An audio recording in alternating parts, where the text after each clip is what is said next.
Учениците кои посетуваат настава во задолжителното 9-годишно образование немаат од каде да учат. Од 123 потребни учебници по секој предмет и на сите јазици на кои се изведува наставата, на 1 септември недостасуваат 46 учебници, што е 1/3 од вкупниот број учебници.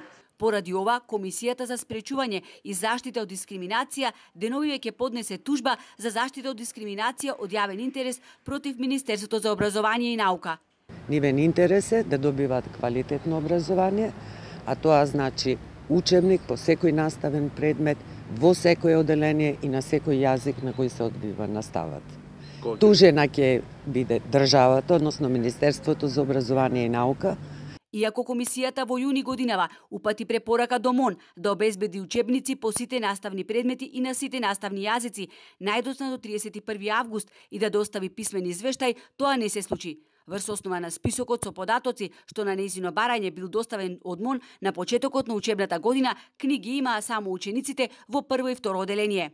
Во случај кога не постои учебник како основно средство за изведување на наставно-образовен процес, што е должна државата да го обезбеди, се наоѓа во ситуација да не добива, нема еднаков пристап до квалитетно образование во споредба со учениците кои ги имаат учебниците.